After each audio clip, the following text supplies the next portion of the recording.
And I think a lot of women have gotten away from trusting themselves when it comes to their style. They don't trust what they pick out. They don't trust themselves to put together an outfit. And then they walk out the door and they're like, oh, I've got clothes on my body. But it's not like, yeah, let's do this.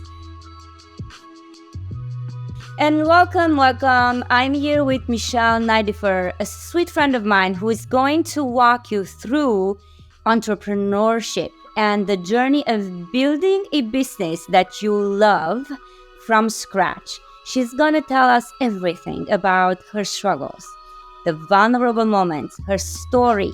And I can just say one thing. Ever since I met her, because we haven't known each other for a long time, I've been meaning to get together with her, and I swear to God, haven't had the time to do so.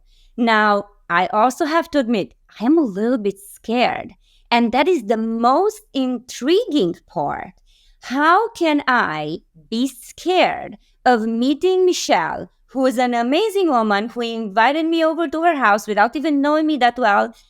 What am I scared about? Am I scared about changing my style? Am I scared about doing something different than what I've been doing for all of the 44 years of my life, which is, I have to do this. Jeans, a top, some flip-flops that match the top, maybe a skirt, maybe a classical dress, because probably by now you've guessed Michelle is in style. And not only is she in style, she's super, I mean, you watch some of her videos and how she changes. You see this woman, she goes in looking one way, and 3 minutes later, she looks like a completely different person. And I want that. And at the same time, I'm scared of it. So, Michelle, what is happening in my life? Who are you? And how can you get rid of my fears? That's interesting. I should know that because I'm a life coach. Welcome. Thank you, Yoana. I am so grateful to be here. And I have got so much to share with you about what might be coming up for you. I'm so excited. No, yes, you are a fabulous life coach, but you know what I've found being a style coach? There's so much that's related that kind of overlaps. But what I learned, we actually had hired someone a while back to help us with our branding. And what he told me was a reflection back from what he saw in us. And what I told him is like, how could we miss that? And what I realized is that we can't see the label from the inside of the jar. And so we can be afraid of a lot of things that, might need to change or that we think we want to change, but it can be a little bit scary because we don't know, right? But what I think happens so often with our style, a lot of women have great style. And there are a lot of women who have potential for great style, but feel like they've lost it, or they just don't know. They've been caught up in taking care of elderly parents or elderly sick spouses or children, or taking care of their business, growing a business. And they can just be very, very distracted. And so I think a lot of people are afraid it's going to be expensive. They're afraid it's going to take too much time. They're afraid it's going to be hard. And also change can be scary, as you well know, being a coach and helping coach your clients through change. But change can be scary. And I think when you're talking about style is so personal. It is very personal. I say that what you wear tells the world who you are. And I think that your style should be a true representation of who you are on the inside. And I think a lot of women, maybe we go through our teens and our 20s and we cultivate that. We finally get to our 20s or our 30s and we figure out okay, here's who I am. But guess what? Then things start to change. Maybe we get married or we move or we get a new job or we have kids and our body changes. And then my boobs are hanging. I just said that on girl. the show. You just wait. But our bodies start to change. And I think that's actually when I first started my style coaching practice. I've been in style for a very, very, very long time. And I first got in style when I've always had a a passion and a fascination for style. And my dad used to say, growing up, he used to say, dress to impress. And so Dad. I remember Not your mom? Your dad? not my mom. My mom was into style too, but my dad would say, dress to impress. And I remember I grew up in Southern Pines. I'm actually a North Carolina native, which some people find hard to believe. Very nice. But I grew up in Southern Pines, and I remember on a lot of Saturday nights, like there was no shopping mall. There was really no place to shop where we were. And so Saturday evenings, my family would drive, 30 plus minutes to Fayetteville, which was the closest big city. And we'd go to Cross Creek Mall and we'd go shopping. And I remember being very preppy at the time, making a beeline for my favorite store, getting another polo button-down shirt, getting something that was very preppy, very classic, very different from how I dress now. And just being so excited about that. And that was kind of the highlight of our weekend. Okay, I will ask the very hard question. I was maybe preparing it for later, but Michelle, now I'm going to test you so bad. I'm going to test your friendship and I'm going to test your gut. From 1 to 10, where am I on a style of, what is that, leather? And I need you to tell it the way it is. The wrong things that I'm doing, the good things that I'm doing. Most of you don't know how I dress, but Michelle has seen me a couple of times. And I have to say one thing, because all of this is done for empowering other women. And dressing, speaking your body language matters so much that you can get a job just because the way you stand, just the way you express yourself. I helped someone not too long ago get a job. She was sick, so sick. We did a lot of, I said, you need to do your hair, you need to put that makeup on. This is the right color for you. She looks amazing in red. She was like, I'm so sick. I'm like, I don't care. You need to sit in the superwoman pose. Small things that a lot of women don't think about. And then it can literally switch your destiny. It can switch your life. And the way, like you said, people look at you. So what do I look like to you from the outside? Well, Yoana, as I look at you today, you look beautiful. And the first thing I commented on was the color that you have on. And color is such a powerful tool. Color is something that, I like to say it is a powerful tool. It's the first thing that people notice. And I think when you start with color, like if you're not sure what to wear, I always say start with color. Color is the easiest thing to change. You can put on a blue shirt or a green shirt. Your color, you can finesse. It's the fit. That's when things start to get a little bit more complicated. But color, like if you have on the right color, that can be the wow factor. And for you, that's a fantastic color because it makes your eyes pop. And if you're going to be on camera, like that's what you want. You want your eyes to pop. You want your skin to glow. You want your hair to show up. I had a client who was in one of my courses a while back. She messaged me yesterday. She's a screenwriter out in LA. And she had a meeting yesterday and she walked in wearing this bright pink blazer that looked fantastic on her. And she got a screenwriting job that she was looking for. And she said she got such a great compliment on her jacket, on the color that she was wearing. And she wrote me a note and said, thank you for showing me, for teaching me what colors to wear, for how to show up. Because color, I think, can do so many things. First of all, it can boost your confidence. If you wake up and you're like, feeling blah, you can really boost your confidence. It can really help you to step into your most confident self. Now, it's kind of ironic because I talk so much about not wearing black. And guess what color I'm wearing? Black, right? But it looks good on you. Thank you. But black is a great color for me. And it is a power color for me. But when I talk about black, the reason that I started doing that is because so many women came to me and told me that they wear black because they don't know what else to wear. They don't. And so for them, it's a default. It's like, ooh, let me just pull on my black pants. Let me buy another pair of black pants. Let me buy another black shirt, but they don't love it. And so the way I like to frame it is when you wear black, wear it with intention, not because you don't know what else to wear. And it's a different energy. It's a very, like when you put on black and you're like, yeah, I feel like a badass. I feel bold. I feel powerful. that is how you want to feel. But if you put it on and it makes you feel like you're hiding, or if it makes you feel invisible, if it makes you feel like you don't matter, that is when you don't want to wear it. But so many women get caught up in, well, it makes me look 10 pounds thinner. Well, guess what? Other colors can do the exact same thing, but they can also light you up and make your eyes pop and your skin glow and your hair look fantastic. So it's just really a matter of understanding how colors work for you. Yeah, I have to say, I don't think I look very good in black. It just does not do well, in my opinion, to me. Now, I might not know how to wear it, like you said.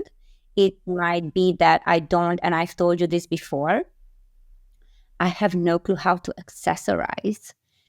However, what I think the biggest challenge is really finding your voice. But I still, what I'm waiting to hear from you is the negatives of what you see in my style.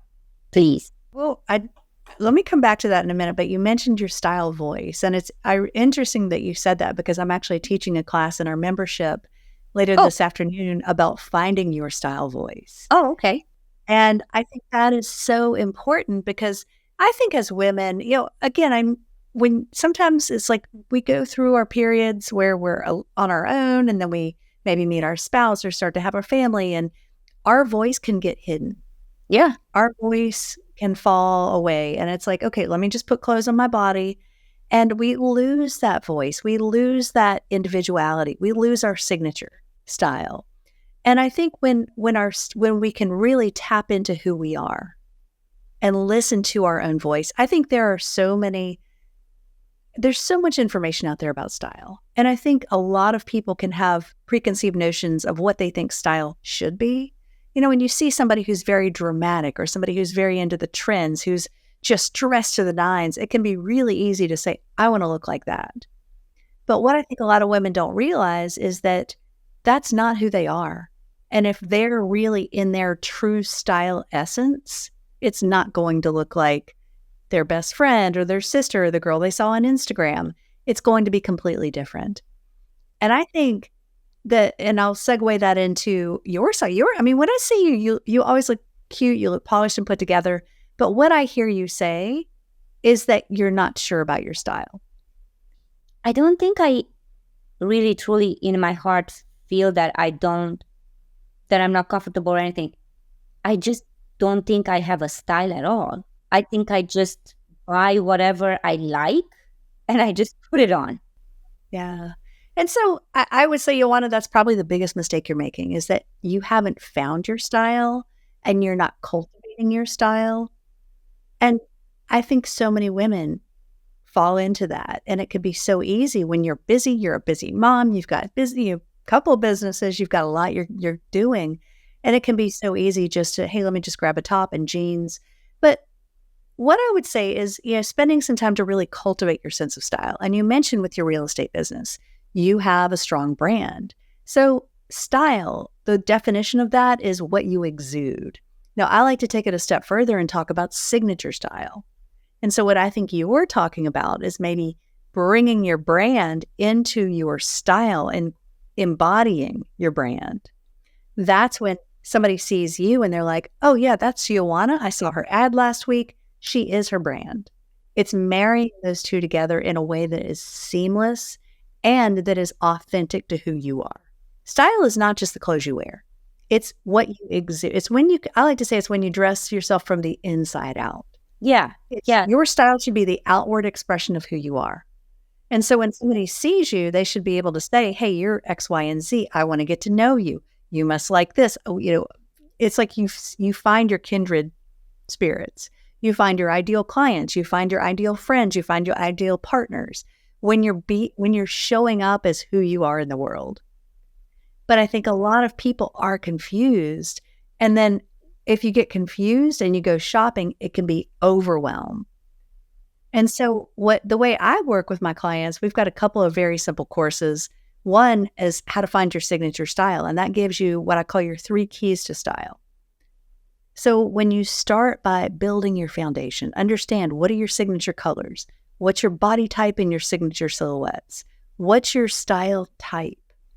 Like your style type, is it dramatic? Is it romantic? Is it, contemporary? Is it playful? Is it whimsical? Is it this? Is it that? Is it girl next door? Is it, what is it? Is it the trendsetter? Like how do you identify?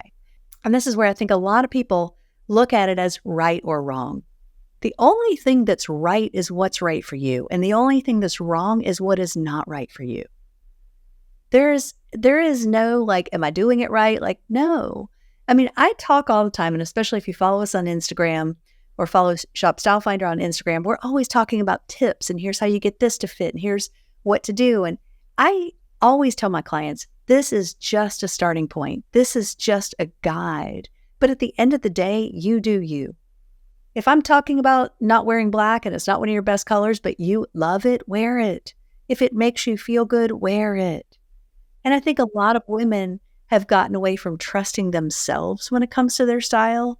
They don't trust what they pick out. They don't trust themselves to put together an outfit. And then they walk out the door and they're like, oh, I've got clothes on my body. But it's not like, yeah, let's do this. Yeah, that's very, very true. So now from that, I would love to go to you, to who you are, because we often identify with what we do for a living, right?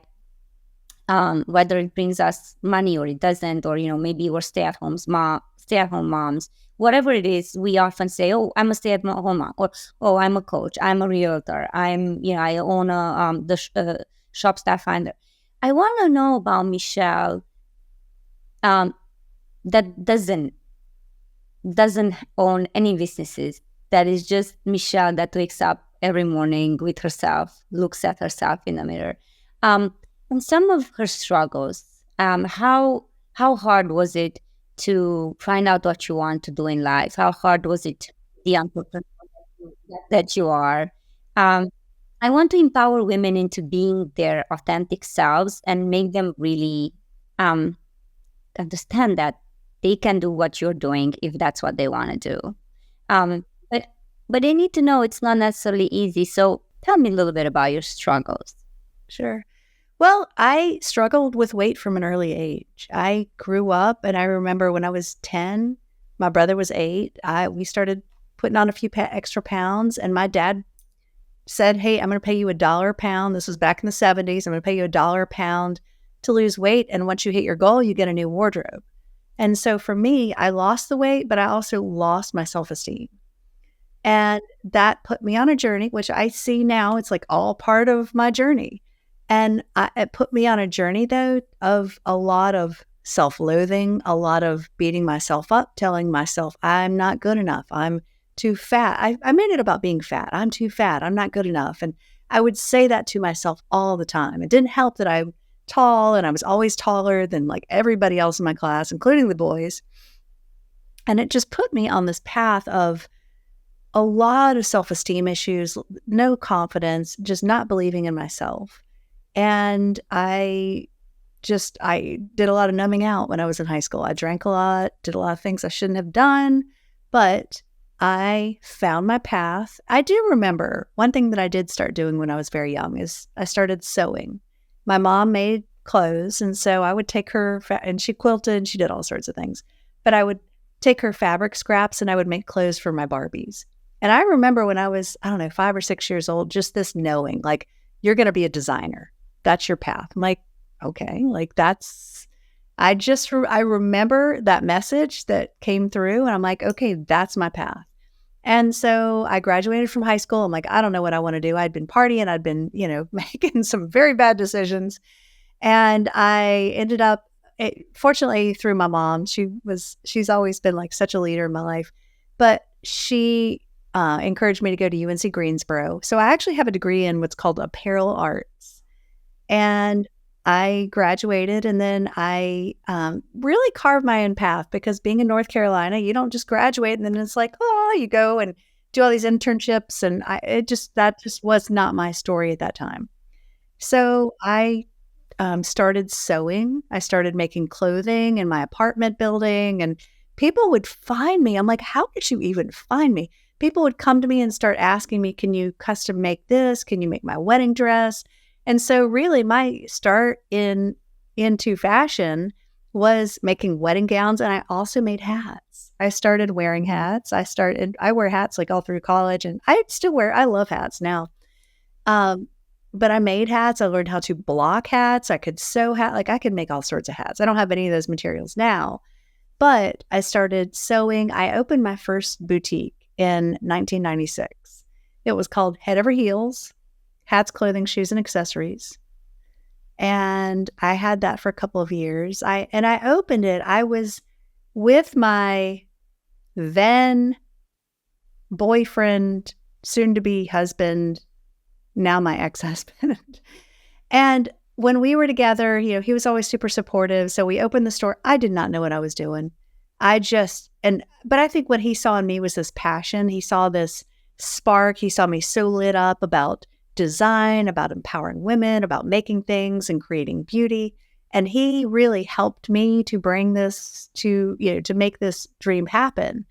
And in retrospect, I'm like, that might not have been the right choice, because we made some bad decisions and we did some things.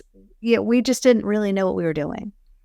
And I bit off too much too soon. I was designing wedding gowns. I was managing staff. I was buying. I started designing a line of clothing wholesale. It was like everything at once. Plus, I got engaged and I decided to make my own wedding gown at the time. And so that was really interesting.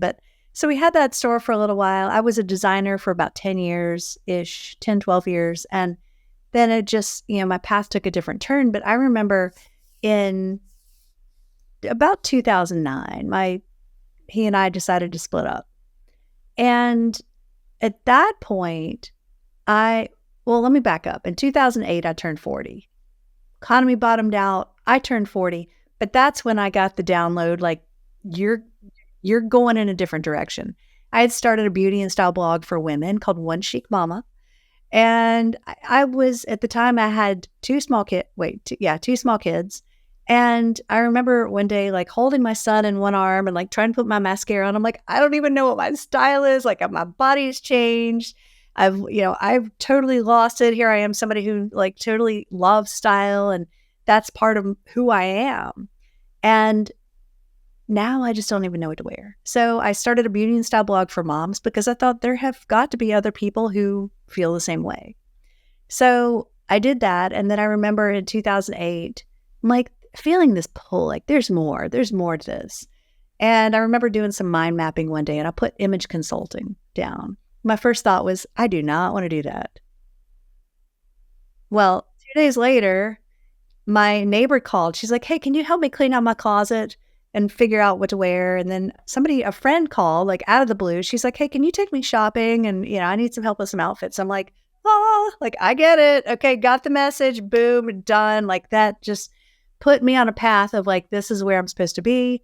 And it just I was so fired up about helping women, because turning 40, like, that's the beginning of, midlife, really, and a whole new decade. And that's when a lot of things start to shift and change, and your body starts changing. And so 2008 for me was a starting point in so many ways. And the economy bottomed out, but I had a great start.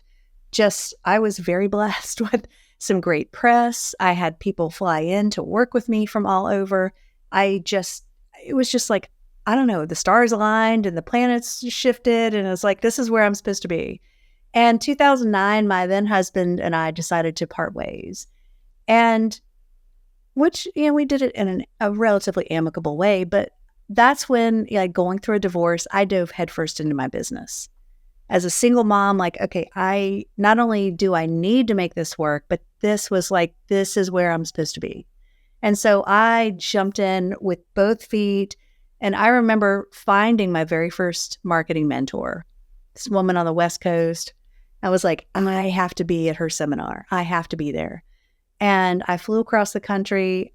Couldn't really afford it, but I did it. I signed up for her expensive package and did all the things and was like, oh my God, like, I'm making this happen.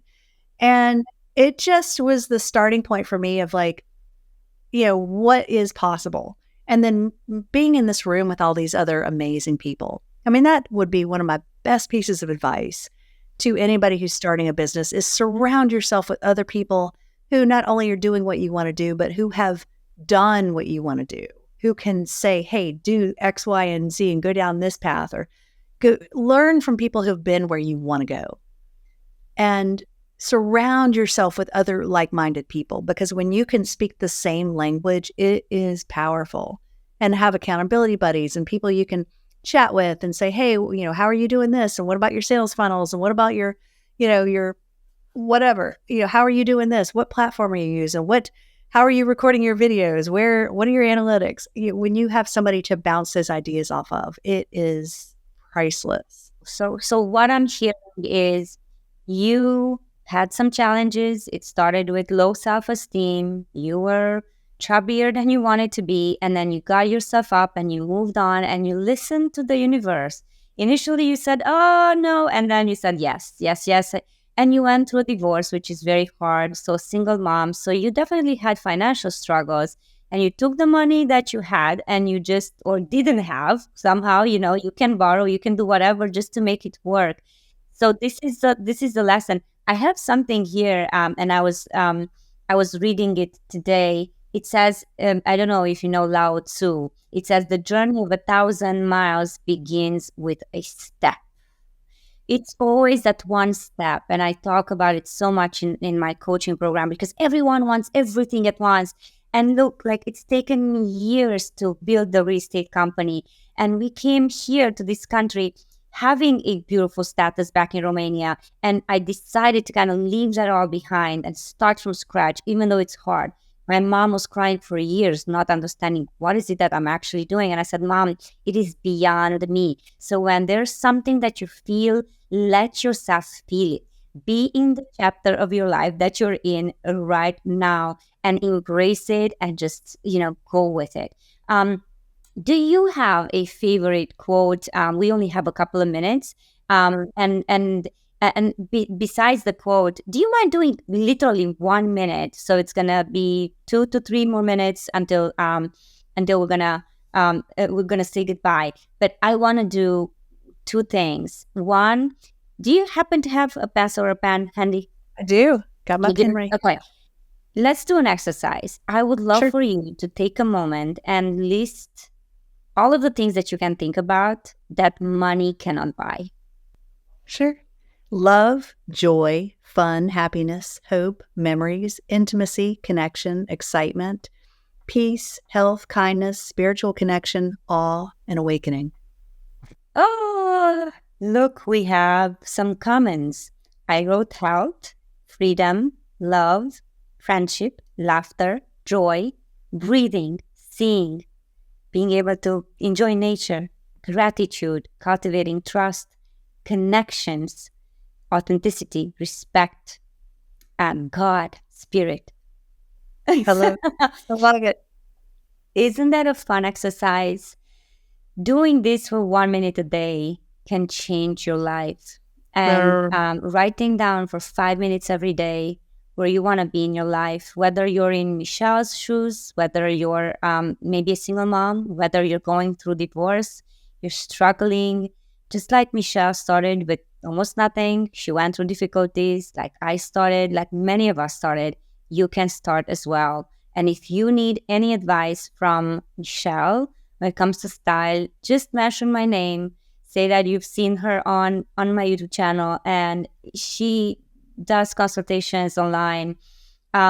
Just like she said, this is not about money. And even if it was, if it means spending $500 and just wearing something that makes you feel amazing and you look amazing and can get you that job because you feel amazing in your body, is going to make a huge difference in your life. And the last thing, Michelle, what is your favorite quote? Or do you have one, or saying? Oh, I have so many. I think the one that really stands out to me is a Joseph Campbell quote, and it's the privilege of a lifetime is being who you are. Absolutely. Being authentic, staying in voice, right? There's no better privilege than listening to your spirit, to your guides, and not to any other voice outside. Now, connections are important from a perspective, just like Michelle said. growing and building those relationships that matter, that will help you in your path. But overall, the privilege of being yourself is huge. So stay true to yourself. Michelle, thank you so much for being here with me. Thank you so much for having me. It's my pleasure. I appreciate you, your energy, just how loving you are and how authentic you are, speaking of authenticity. And I cannot wait to come back with you on the show at some point and show my true style, and just me being bold and just buying the things that are fine. So, thank you for being here. Thank you. Thank you all for being here with us. Please subscribe if you're new on the channel. Comment. It's a new channel. It's a new baby. We're launching the podcast soon, and I trust that it's going to be one of the biggest podcasts in the world for all of the women all over the world to feel empowered and good about themselves. Thanks again for being here. Thank you. Bye.